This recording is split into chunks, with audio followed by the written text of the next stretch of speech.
Did you tweet out the link? I did not. No, Okay, it's up to you, but I you was are the. actually waiting for Raptors Republic to tweet, and then I would just retweet it. There it is. All right, I'll do it.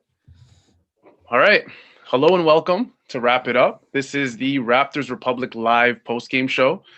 I am a new face here. This is my debut. I'm your brand new host, Sahal Abdi.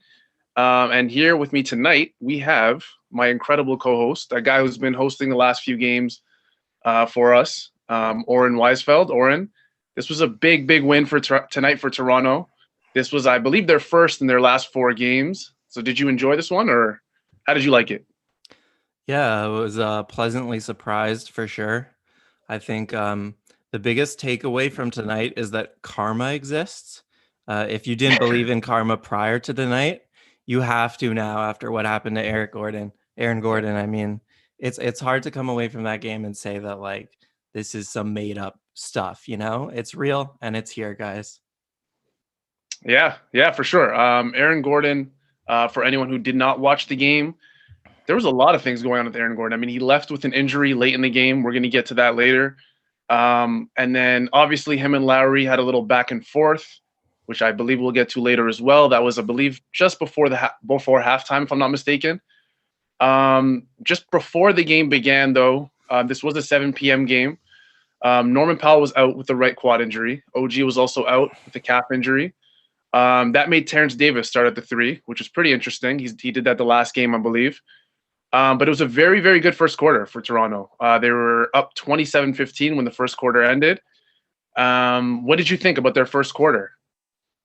Yeah, so they took control of the game really early, right? And the biggest thing for me was like they've done that before this season, so I didn't buy in right away. For me, going into this game and after especially that first quarter, my biggest thought was, can they sustain this for 48 minutes? Because that's been the problem this season. They haven't been able to have a sustained effort for a full game. And so I think my biggest takeaway tonight was that they looked like they really like played with effort and they played together for 4 quarters, which is not something we've seen at all this season. And so it started in the first. It started with Kyle, with Fred really in the mid range, and then Siakam really took over in the paint, and it just sustained. And that was something we haven't seen so much from the Raptors, and I liked it. What do you think about their start? Yeah, I was excited with Fred VanVleet. I mean, he started off super hot, and I think with how the roster is constructed now, you kind of need Fred to be that guy for the majority of your games for the remaining of the season.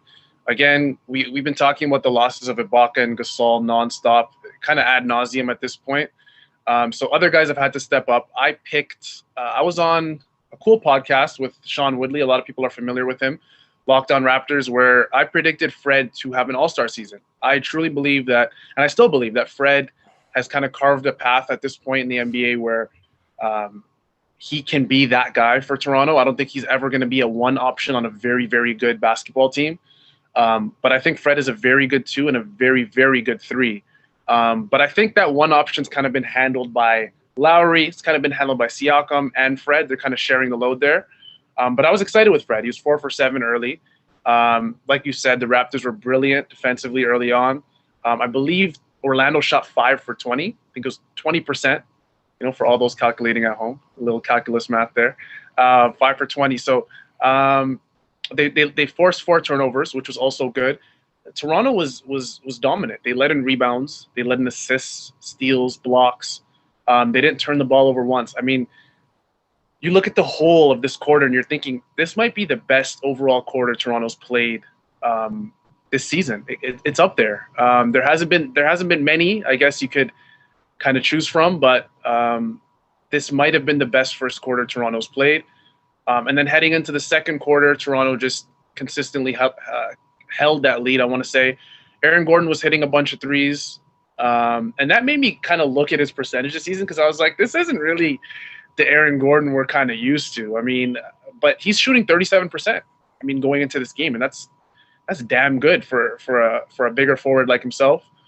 And then there came the flagrant foul on Lowry. So for those watching at home, there was the kind of I want to say they kind of rewinded it back to the bubble where Aaron Gordon and Lowry kind of had their little hoorah moment where a Lowry, I believe it was a flagrant. It was reviewed, but it did end up being a flagrant, if I'm not mistaken, in the bubble, where Lowry kind of inadvertently hit Aaron Gordon. Some people considered it a dirty play. I mean, if you watch Lowry in his career, he hasn't really been that guy. So I didn't put much stock into it. But they did, exchange some words. And then, fast forward obviously to today. We're in January of 2021. The bubble feels like it was so long ago. People don't forget, man. People yeah, don't exactly. forget. There was exactly. But with Lowry, I think like people kind of look at him. They're like, okay, this guy's 6 feet, maybe barely even 6 feet. Bigger guy, but a lot of probably forwards look at him like this guy's nothing to me. But I don't know, man. There isn't a lot of guys I'm taking against Lowry in a little street fight. So, what do you think about that flagrant foul on Aaron Gordon? Yeah, I was watching with my roommate and I was telling him like who doesn't watch that much ball, and I was like, this really doesn't happen much in the modern NBA, like people taking Yeah, shots like that. But it used to happen a lot. So I mean, it was a flagrant foul. I didn't think like he didn't hit him in the head. I think he more made contact like with shoulder into the chest. So it wasn't like that dangerous. And like, yeah, what Kyle did to him wasn't like necessarily dirty because Kyle, he's not a dirty player, but it was a risky play for sure. And he did end yeah, up injuring him. Kyle got the best of him tonight, which is always what we're going to root for. And yeah, it's like, it's something that like happens in 2021, yeah. And you're like, oh, wow. But like, if that happened 10 years ago, it would have been like just another day in the NBA, right? So, yeah. I mean, that happens in 2006. I think 2006 was the year Lowry got drafted. People kind of shrug. I mean, nowadays it's like we've gotten to the point where whenever any little spat happens between any two players in the league, we're kind of like, let's it's get it, already all over. It's all over Instagram right yeah, now. it's probably all over Instagram. But I mean, those two guys clearly don't like each other. Kyle Lowry famously in that video that went viral was telling Aaron Gordon back in the bubble his hotel room number, 836 or something like that. So these two guys don't like each other. I don't want to dwell on this too much, but it was an exciting part of the game seeing those two guys, kind of get at it. Lowry at one point actually went up to Terrence Ross. I don't know if you saw that video. He went up to Terrence Ross and he's like, "Hey T, I don't know, man. Like this guy's gonna catch it." I don't know if that's what he said for sure, but he said, "I'm not." Again, I tweeted this out. I'm not a lip reader professional, but Lowry did say he'd blank him up, so that's for sure.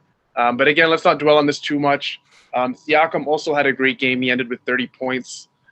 He was attacking the rim early. He got his fair share of free throw attempts. What did you think about Siakam's game early on, I want to say?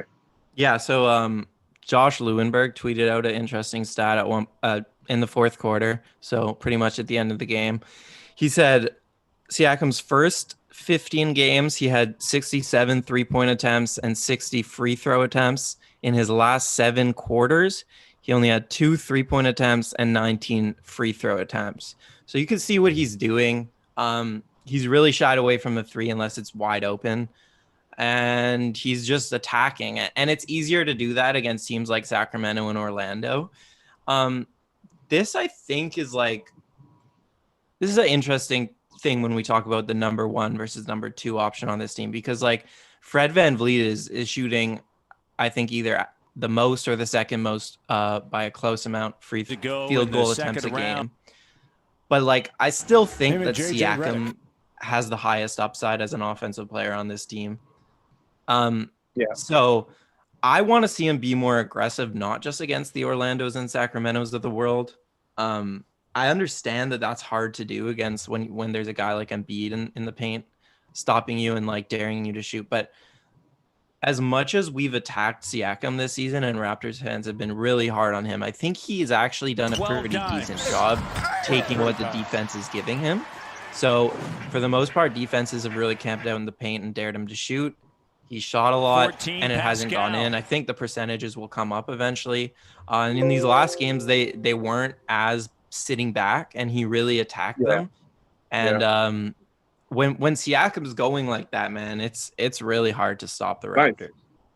It's Yeah, nice. it's nice. It's nice to watch Siakam succeed. As corny, I guess, as that sounds. I mean, with Siakam, when you really think about it, most Raptors fans, they think about the pinnacle of Raptors basketball, which has obviously been the championship in their history. And Siakam, you can argue that was the best he's ever played in his career, in the finals there, considering everything that was on the line.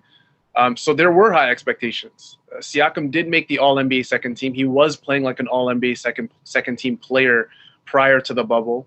The bubble, obviously, we saw some of his struggles. He did, I think, play extremely elite defense. Still to this day, doesn't get credit for that in the bubble. Obviously, offensively, it wasn't all there for him. He did have his games where he did struggle. But in a game like this, you're going into this game. It's in Tampa. I don't know how far Tampa is from Orlando. Maybe a drive down. I don't know if you have to take a flight, whatever it is. But Orlando's still, I want to say, at home. They're in Tampa, which is considered, their home game. And this is a game where Jonathan Isaac wasn't there. Jonathan Isaac is not going to be there for the rest of the season for Orlando. He suffered an injury, I believe, late in the bubble. I don't remember if it was an Achilles or an ACL, but he wasn't there for this game. And that is the guy that Orlando usually throws on Siakam for full games almost, so they kind of stagger his minutes to kind of match Siakam's, and he wasn't there. So this almost had to be, a game where Siakam, popped off. This had to be a breakout game for Siakam, and he responded really, really well. I think one of the things I was most impressed with Siakam was his plus minus. He was a plus 27, second highest in the game after Lowry. Do you think that plus minus, him being a plus 27, kind of is going to be a change in how we see kind of Siakam operate later into the season? Yeah, I think like it's about the lineups for sure. That's part of it because today they basically played Kyle with the bench, and then Fred and Siakam were their other bench unit. So it's easier to be a plus minus when you have Fred with you. Rather than just bench members. But I thought like the rotation made a lot of sense tonight. I thought Siakam was doing everything like you said in the bubble. His defense was really underrated, and I think he's carried that into this season in some respects. Like he's let his guy go by too often this season where he's kind of ball watching and his guy will go by. But I think the reason that's happening so much is because Siakam's in a new role this year defensively where he's much more of a help side defender. He's the low man way more often. He's a rim protector way more than he was in the past because you don't have Gasol there. You don't have Ibaka there. When Boucher is playing, Boucher is basically the 4. He's never the 5 on defense. So Siakam's really had to adjust to being like this help guy rather than just this like one-on-one guy who can afford to only worry about his own man. And that's gotten into foul trouble. That's gotten him into letting his own guy blow by him. But that's always going to be an adjustment. And like offensively, like you said, Orlando had no one who could guard him. And when you look at like the NBA, most teams don't have anyone who can guard Siakam other than like a team like with Embiid or a team with like a AD, sure. But like other than that, he is a walking mismatch.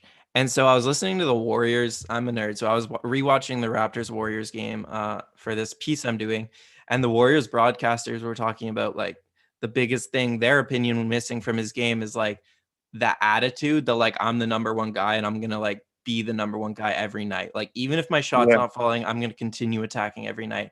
And that's what I want to see him develop as the season goes on, because he is the number one guy. And like, we need him to be by the end of the season, we need him to be. So I just want him to be a little more like, all right, it's my team to an extent, Yeah, for sure. I want to see that proactive Siakam. I want to see that aggressive. I mean, you can argue that Siakam, even in his games where he struggles, is aggressive. The games where he struggles, he just looks out of control, right? Where he doesn't get those same calls that he got tonight. Siakam, he does need to be that one. Does he have to be an elite one? Does he have to be a Kawhi level one? No, he doesn't. I mean, it's all about tempering your expectations with Siakam. Like you said, there's probably a handful of guys in the league that can really guard him one-on-one. But with that being said, I mean, the reason we're not saying that in saying that he can average, 25, 26, for a full season. I think we're looking more around 22, 22-ish is where Toronto wants him at. But with Siakam, it's more or less, I'll do my part can everyone else do theirs? And I think that's been a struggle for the Raptors this season. I mean, Siakam has a great game. Fred struggles. Lowry has a great game. Siakam struggles. That trio, it's been very hard to kind of get them all on the same page. Again, they have great chemistry on the court, but just having them all have great games has been kind of a struggle. And then the bench as well. The bench is what I wanted to talk about a little bit. Let's get into that. Chris Boucher had 18 minutes. He was a -8. Bembry, I thought, played a very, very good game. DeAndre Bembry was the only plus on the bench. He was a +16. He had 12 points, couple assists, couple rebounds in 22 minutes. He was 4 for 6. I thought Watanabe played well considering, his role on this team. He looked very energetic as usual. His effort was there. But the bench, overall, again, they were paired a lot with playing the starters on Orlando, which was kind of unfair to them. But I mean, this is the NBA, so just because you're a bench player does not mean you're going to be playing bench players on the court at all times. So, And that's what happens when you're missing like OG and Norm too. Yeah, for sure. What did you think about the bench? I thought they were all right. What did you think? Yeah, the rotation made sense to me tonight. It was more defensive minded guys. Those three, Utah, Stanley, and Bembry, are more like defensive minded guys who, have very limited offensive skill sets. But if they're going to defend, if they're going to get back in transition and defend in the half court, then like you're fine with them playing.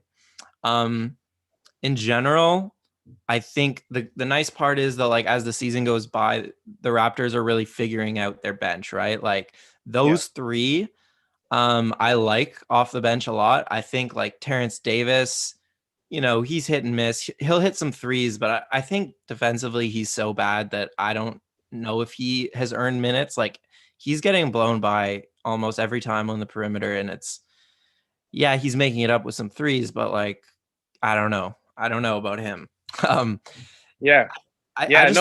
was gonna say about Terrence Davis. Quick thing about him. I mean, you can't. This was one of those games where you can't really be on him that much, but I mean, he's consistently, to add to your point, just been a bad defensive player. He's the type of guy who takes nonstop risks. He's a risk taker in a system where, I mean, you can do that. It's just, Toronto might not have the players to really be doing that anymore because you're seeing guys drive in and then who's waiting for them? If it's not Chris Boucher, it's Aaron Baines. And before that used to be Marc Gasol. Before that used to be Ibaka. So, I mean, you could get away with that sometimes, which is why I think I don't want to say the casual Raptors fan, but most Raptors fans were kind of like, we're okay with Terrence Davis, But I think he's consistently, been a minus defender. And I think that's hurt Toronto a lot. Matt Thomas, he didn't play today. Or maybe he played at the end. I'm not really sure there. But Matt Thomas, I believe he hasn't really played all that often in the last few games. And with him, it's more or less, you can't have that guy on the court if he's going to be such a bad defender. It's really just that simple. I think with Terrence Davis, you get a lot more off the dribble, a lot more penetration. You get some perimeter shooting with him, so you can kind of withstand it. But with Matt, it's like you can't. You simply can't. No, it's a really good point. Without Mark back there, if the Raptors want to be this like defensive juggernaut that Kyle talked about at the beginning of the season, then they need to stop guys from penetrating. And Terrence Davis is really bad at that. Matt Thomas is really bad at that. DeAndre Bembry's nice at that. Utah's really good at that. He keeps guys in front of him, and that's why I think it's starting to kind of figure itself out. The rotation's starting to make more sense because, they're going to play small almost more like 3/4 of the game. There's no Aaron Baines. So even more in those minutes, you can't let guys beat you because when guys beat a Terrence Davis on the perimeter, everyone crashes, everyone collapses, and then it's like swing in an open three. And that's how the Raptors have been killed so much this season. Yeah, they've been absolutely destroyed by the open three. And I remember reading a stat, someone retweeted it, where it was like it was kind of like one of those stats where it's like, don't worry, the Raptors will be fine. Teams are hitting an inordinate amount of open threes on them. Usually NBA teams will hit like a certain percentage of open threes on you, but with the Raptors, it was incredible how many teams were hitting open threes, the percentage they were at. But I mean, the Toronto just didn't allow that before. And I think that was something that Nick Nurse kind of has been harping on with his defensive rotations with this new team. Remember, there's 3-4 guys that, probably wouldn't honestly be part of the constant rotation last season. Stanley Johnson didn't play much last season. Matt Thomas was on and off last season. With obviously Watanabe wasn't there, but again, Watanabe on last year's team, I doubt he gets, that many minutes. So this is a kind of a brand new bench that Toronto's kind of featuring. So can you blame them? I mean, we're almost how many games are we in, Oren, at this We're point? like a quarter through the season at this point. I think Yeah, it's so like 25% into the season. I mean, we got to see something. We got to see some sort of consistency. But back to the fourth quarter, I want to quickly just make sure we're on track here. The fourth quarter, where the Orlando Magic kind of began closing the lead from 12 to 8, and then back to 12 to 8 again early in the fourth quarter. So that kind of, as a Raptors fan, that kind of made people hold their breath a bit. Are we going to blow another lead? What's going to happen here? But Lowry, made 2 straight good plays. One of them, was a 3 he hit on Evan Fournier. But it probably should have been called a kick ball. It was that a was the deep dagger. yeah, so that was the dagger. But just before that, Lowry did this one thing that he does so often. People, if they remember correctly, Jose Calderon used to do it a lot too, where you drive in and he goes underneath the hoop, he comes around, and his eyes are up the whole time. And I think as a guard, I coach kind of basketball for younger students, and I think I always try and tell my guards to keep their eyes up no matter what. Kind of train yourself on dribbling with your eyes up. Kyle Lowry does it so well, where it's kind of like second nature to him as one of the better guards in the league. Dribbles around the hoop, and then obviously makes Vucevic kind of crowd him, that gravitational pull for Vucevic, and then finds that little crease for Aaron Baines, and then finds him underneath the net, wide open little layup for Aaron Baines. I love when Lowry does that, something Jose Calderon used to do very often for Toronto. So Lowry, that was his 14th assist, by the way. I believe he ended with 14 or 15 on the game. But yeah, Toronto finally held on to a lead. The game ended. This is a problem they've had all season, kind of in-game consistency. Can they hold leads? What are they going to do in the fourth quarter? What do you think it's going to take for Toronto to kind of hold on to this in-game consistency for the near future? Yeah, no, I remember that play, and I agree. Kyle was great down the stretch. I think, Fred was not. I don't know. Did he come in the game late? Did he come in the game late, or did he just get benched? There late in the game, I believe he got benched. I could have been wrong, but I think Nick Nurse liked the energy he saw in the Watanabe and the Lowry and Baines. Baines got a lot of minutes. I think he ended with only 30, which is not customary, obviously, for Baines. We were used to seeing Boucher get those clutch minutes, but Baines, I think, had a really good game as well. I don't know what happened with Fred there late. Yeah, but yeah, I thought he got benched, but I wasn't sure either. But yeah, so one thing about Fred being benched and OG not being there and Norm not being there was it wasn't like sometimes I feel like the Raptors clutch offense is like, let me take a turn. Okay, I missed. Now you can take a turn. Okay, you missed. Now let's run like a pick and roll. But it was just Kyle and Pascal, and everyone else knew their role, and their role was to spot up or to screen. And it's a lot easier, I think, when you have an offense that just fits into place. It was Pascal was creating for himself down the stretch. He was getting to the line, and Kyle was running pick and roll with his bigs and just creating like he always does. And it's not to say that Fred or OG shouldn't close. Of course they should, but it's to say that it's going to take a bit more time to kind of figure out that clutch offense, to kind of figure out here's who's at the top, here's who's second, and here's who's third. Because right now I think Fred thinks he's first, even though I don't think he's first. You know what I mean? So I have one more question for you before I think we could get into some of the comments on the YouTube page.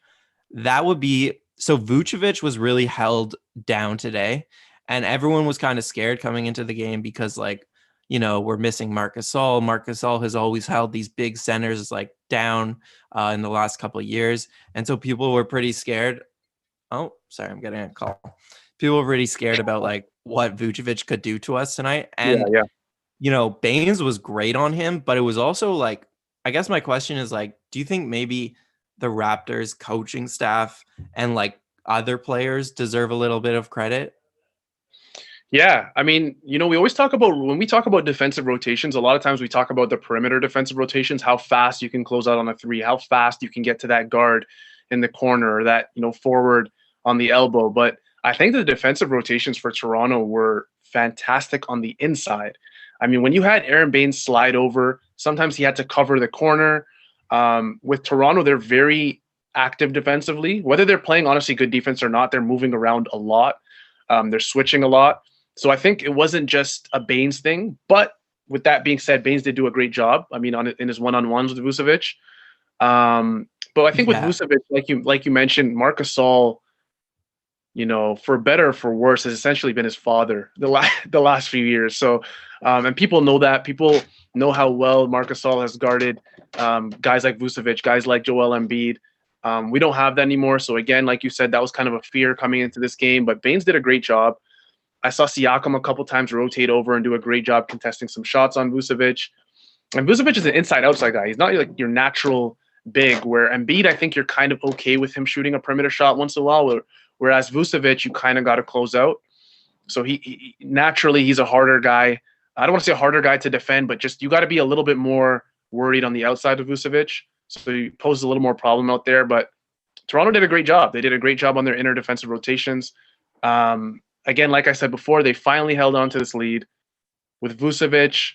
I just want to go back.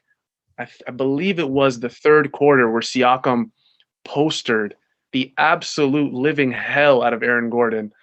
No one's really talking about that. I think people are more excited about the game itself and the Raptors winning, but I wouldn't be surprised if I opened up my Instagram and I saw that on House of Highlights, Bleacher Report, and all these other ones. What do you think about that dunk? Compared to Better this be evening there. now. Those guys they're all Powered Siakam offense haters, in man. All those Orlando, but accounts still, are Siakam you have to haters as come far as out I'm and concerned. execute the Without game doubt. plan, and part of that, it's I'm with you.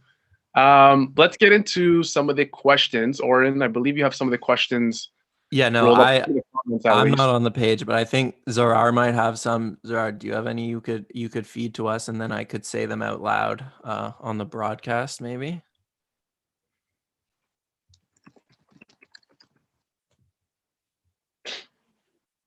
Hold on, I can just pull it Can up. you guys hear me?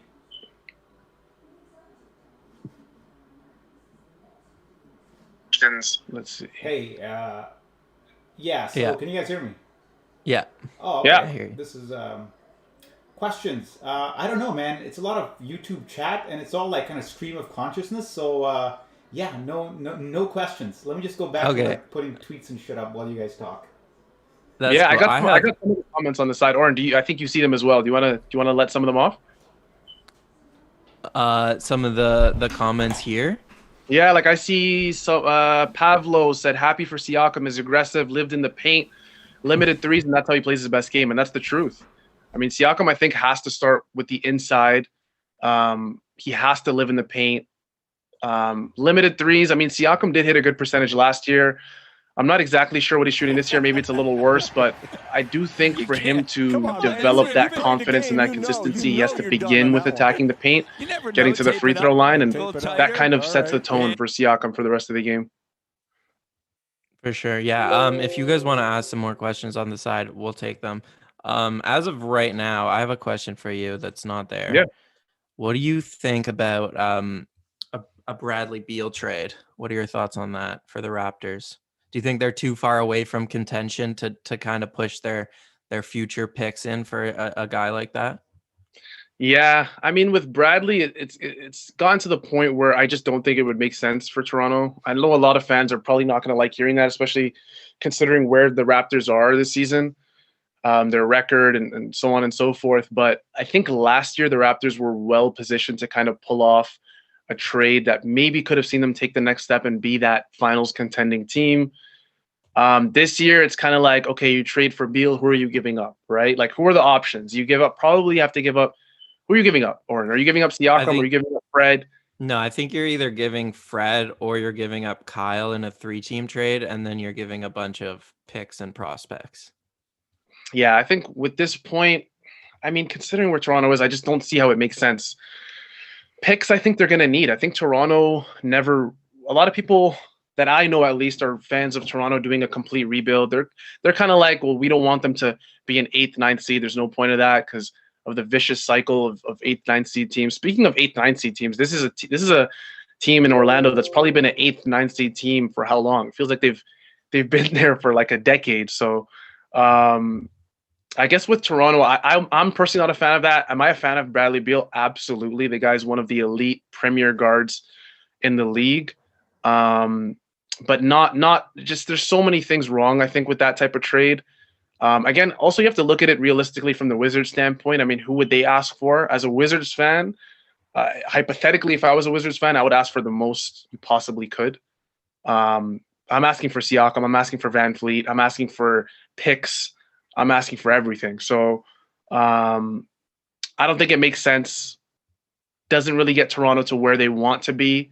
I mean, what does it elevate them to if you get rid of a Lowry and a Van Fleet, or a Lowry and a Siakam? It elevates them to maybe like a 5th seed, a 4th seed in the East. And then what? Like, you're a second round out again and you don't have picks for the next 3 years. Yeah. I'm not a fan, Oren. I'm not a big fan.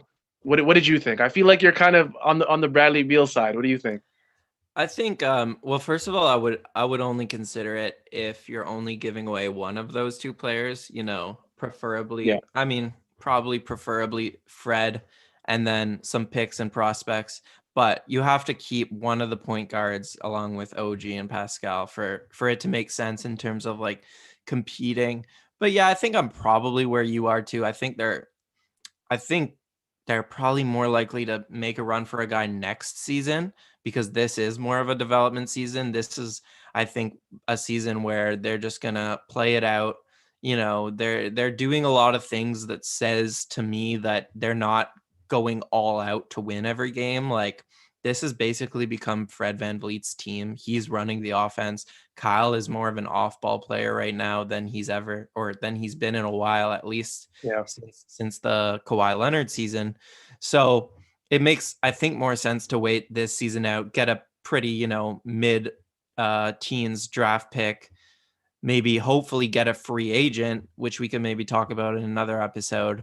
And then next season is maybe the time you want to go in for a prospect like Beal. But I do love Beal. And if his trade market isn't that high and you can get him for like a couple picks and someone, I'm definitely in on Beal. But I think that it'll realistically just be too much to give away. Yeah, and I mean, the Raptors, they've been very good for the better part of this decade for a reason. I mean, since Ujiri's been in charge, he's never been a real fan of like a full-scale rebuild. I know the tank for Cade thing has kind of taken over Raptors Twitter. I see it every day where people are like, Cade Cunningham. And it's like, Cade's an amazing prospect. I'm not going to sit here and act like I know about every single college prospect, but everything I've heard about Cade Cunningham is that he's one of the better prospects to come out in quite a while. Doesn't really have any real glaring flaws. Projected to go number 1 as far as I know. But this tank for Cade stuff just doesn't really make that much sense to me, because, again, Masai's more of a fan of retooling this team and seeing what he can do in future free agencies. Masai's not really a rebuild guy. And again, Toronto, I think as fans, they've kind of been, I don't want to say spoiled, but I mean, we've had it really good the past 7-8 years. And I think people kind of forget how dark those years were with guys like Roko Ukic, Milt Palacio, even more recent than that. Can you think of any more guys? Solomon Alabi, am I saying that right? There's been some pops. Patrick Patterson, man. Patrick Patterson. Like, it's been bad. So I want people to really, after you guys leave this post game live, I want you to really just look back at the highlights at some of those, or some of the lowlights, I think, of some of those seasons, and realize just how down bad the Toronto Raptors were. Yeah, and that's also the nice thing about being so good for the last few years, is that like this season hurts a little bit less. Like I've kind of accepted that it's a transition year. They'll probably still make like the play-in game or the 6th seed. They'll get a better pick than they're used to, maybe low 20s, high teens. And then you go from there, and I think next season, like, I know I'm the ultimate Raptors optimist. I thought they would be much better than they are this season. So I'm willing to admit that, but I do think next season they'll be right back on track to being one of the elite in the East. Hey guys, Yeah, yeah, for there's a sure. question. Do you guys think the Raptors will get another big this year, or are they gonna stick with what they got going right now? Oren, I'll let Well, you answer that first. okay, so do I have to repeat the question or could they hear that? I think you got to repeat the question. Oh no, let me think about this one. I think they I heard it. I think they heard it. Okay, so the question Okay. is, will the Raptors trade for a big this year? So I think it's important to note that the Raptors are not going to be like buyers. I don't think the Raptors are going to go deal their first round pick or deal one of their like big prospects because like we've talked about, they're just too far away from contending unless it's for maybe like a star like Bradley Beal. That's a different situation. But the Raptors aren't going to go trade a first round pick for a Drummond who's going to expire this season and then maybe leave. Like I would be shocked if that happened. However, I think it's definitely possible that they'll target like a restricted free agent at the deadline. That's the only real way I see them trading a future pick is if it's for a guy like Rashawn Holmes or like a John Collins. Yeah. Like if you could go after a guy like that, trade like Powell and a pick to get him, and then be able to match the money, then that makes a lot of sense to me. How about you? Yeah, I think it really all depends on if like where Toronto stands at the trade deadline. I think if they kind of go on a run of games where they're like well within the middle of the Eastern Conference in terms of the standings, I want to say like fourth to like seventh. I think there's a chance that Masai kind of looks at this team and says, you know what, maybe pairing, a future first. And it doesn't necessarily have to be next year, because I know next year, according to most people, is a very good, incoming draft class, but it could be a future 2023 pick that you can pair with maybe a guy like Baines or any other player, a guy that's been struggling this year, a Powell, a Terrence Davis, or maybe even a package of a couple of those guys or three of those guys. I could see Toronto doing that if that's the case. But again, if they are where they are, like they are now, I just see Toronto riding it out. I just see them looking at this team and going, you know what? Like you said earlier, Oren, this is a developmental year. We're gonna see what we have in guys like Watanabe and guys like Bembry. Are they worth bringing back for the future? We know what we have in Siakam. We know what we have in Fred. Um, we'll see again what happens with Kyle. This is his last year of his contract. I personally, this is on a personal level, right? We've been talking a lot about what the consensus of fans think or what the consensus of analysts think or whatever. But on a personal level, I obviously want Lowry to be here for as long as possible. But at the same time, I kind of want the best for Lowry, where I want him to kind of have that one more chance at getting a ring. Is it that going to be in Toronto? We don't know. It's not looking likely right now. But I would love to see Lowry get one more chance at just a ring and hopping on a team that kind of makes sense for him. I'm not going to name teams because I think Raptors fans are just going to willow into depression if I start naming teams that Kyle Lowry can go to. But yeah, I'm excited for this game, what the Raptors showed. I mean, getting back to the Orlando game, I'm excited for what they showed defensively. This looked a lot like the Toronto Raptors of old defensively.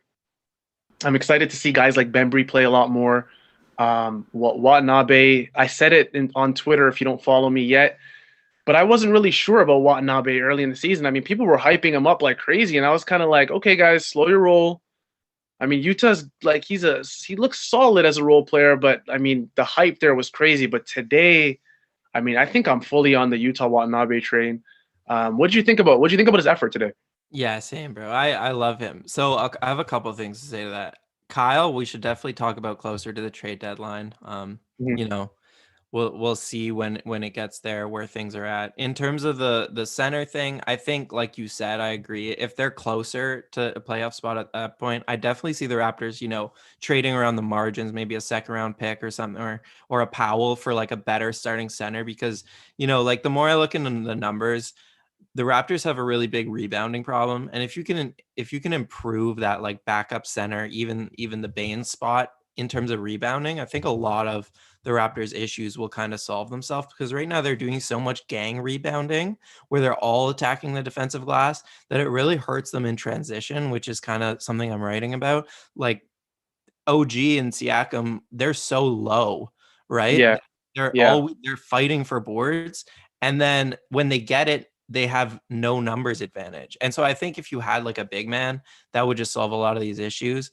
And then Utah, like also looking into these numbers, Utah is in the 100th percentile for defensive rebounding for his position. He's in the 98th percentile for offensive rebounding. So he's truly an elite rebounder in this league. Like you can see it, his efforts there. He's long, he has hops. Like he had a great block today in the fourth quarter. I think like he's the best story of the season because I really think his minutes are just going to keep going up and up. And he's a Hey perfect guys. kind of glue guy. Hey, I think people can hear me, so you don't have to repeat the question. But there is a question. They're like, yeah, nice win against the Magic. Yeah, it's the Magic. What about Friday and the Nets? Is that what's gonna happen there? Are we gonna what's gonna happen? So here Yeah. comes pessimistic Zarar, but go ahead, Sal. Tell us what you think about the Nets. Wait. That wasn't pessimistic, Zerar. That was a question. All right, but I felt it coming from your brain too at the same time. Yeah. Zorar, Oren, do you want to answer the question first? I'll let you. No, you go ahead. I think with Orlando, Toronto has no kind of like as fans, we can't really look at this and say like this is the Orlando Magic. You know, like this, we can't do that anymore. We just simply can't do that with teams anymore. We lost against the Kings, the Sacramento Kings. And if you're a Kings fan watching this, there's probably no Kings fans here, but we lost against the Sacramento Kings. I mean, come on. Like, there's no way Toronto can look at teams. And I know they're not. The thing about Toronto is they have a very good blend of veterans and younger players. And I know guys like Lowry are not allowing this team to kind of look at teams and go, Orlando, like, we got to get – no, like, every team is an NBA team. And the way the Raptors look this season, there's nothing that can be taken for granted.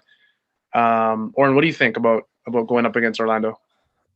Yeah, no. And the question was all about the Nets. I think looking forward to the Nets game, I think we're going to get slapped a little bit, to be honest. But I also think that's because OG's not playing. Like, OG is such an important piece for us against a team like that. I think we match up decently against the Nets because anytime you have OG and Siakam in the front court, you can switch a lot of actions. But as soon as OG is out of the lineup, you're kind of screwed when it comes to like a Kevin Durant. So yeah, I don't think anything good is going to come against the Nets, but yeah, I just wanted to address the first part of what Zarar said. Not really the Nets. I mean, the Nets I'll leave up to you, but guys, we can't be doing this with Orlando. No, we can't be doing that anymore. We can't be doing it with the Kings, Orlando, any other teams. Atlanta's actually not even bad this year. But I think with Toronto, we really got to simmer down on our. It's always great to have expectations. Yeah, we got to. I agree. We got to simmer down a little bit.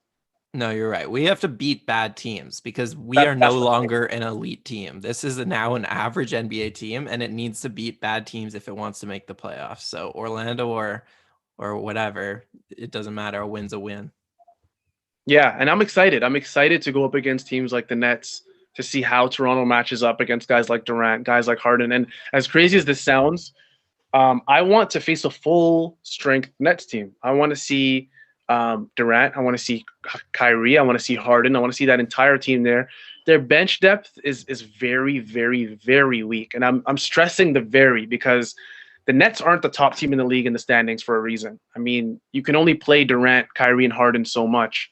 3 of maybe the top 15 players in the league, the top 10 players in the league, depends where you're putting Kyrie. But I want to see where the Raptors stand against a full-strength Nets team. Is that just a guaranteed blowout for the Nets against the Raptors? Are the Raptors going to fight? Are the Raptors going to win? I want to see what happens with that. But I'm looking forward to it. I'm looking forward to the future. Orlando looks like a team that's just going to be maybe another 8th or 9th seed this year. It feels like they're just bringing out the same roster every single season and just hoping for better things with maybe another like 8th overall draft pick. I like Cole Anthony. Speaking of, I don't know if he was the 8th overall draft pick, but I'm a big fan of Cole Anthony. But again, back to Toronto, this is a team that is coming off a very good win against Orlando today in Tampa. I hope, man, that we can get back to Toronto as soon as possible. It's not really looking likely, obviously, for this season. But I mean, from Lowry's eyes, he's probably looking out into the fans and saying, like, goodness gracious, we're in the Orlando. We might as well be in the Orlando Stadium today. So right. I'm excited. I'm excited for the future for Toronto. This is a good win. for the Toronto Raptors. They did something that they haven't done in a long time. They kept that consistent lead. They kept it at 15. They kept it at 10. Oren, do you have any words, any final words, I guess, for Toronto? Yeah, no, I think we should wrap it up. But yeah, Orlando is the most boring team in the league, man. Like, do something. How do you not do something? If I was a GM, and this is why I would not be a good GM, but you have to get like trigger fingers at some point. Like, how do you have the same team year after year and just like bring it back and just think like, oh, maybe we'll get a couple more wins this season and then get blown out by the Bucks? Like, do something. Yeah, I mean, I always wish I knew an Orlando Magic fan. I'm trying to think. I don't think I know a single Orlando Magic fan, but I want to ask an Orlando fan what their thoughts are on just bringing the exact same roster back time in and time out with maybe a couple different bench players. Considering their team is really just an above, I want to say just above average NBA team. But again, that's Orlando. This is Toronto. I'm going to wrap it up for us tonight. This was, again, my debut. Thank you guys for listening, every single listener, whether you stayed with us till the end or not. We appreciate your comments. We're going to get better at this. This is still early for us in answering your questions, your comments on the game. We're going to have some new things coming up with this live post-game show. So, Oren, do you have any final words?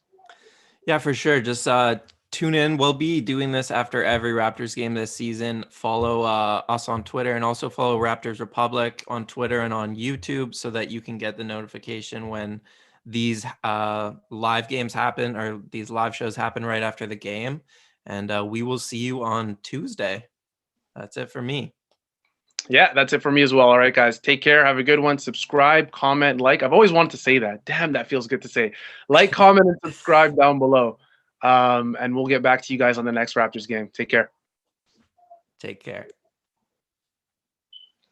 Oh, well, Zarar's not here to end it, so I think this is just gonna this might just run. This might just run. He'll end it. This is okay. So Zarar. No, I'm back. Sorry. Zarar is back. Yeah. Zarar is back. Say goodbye.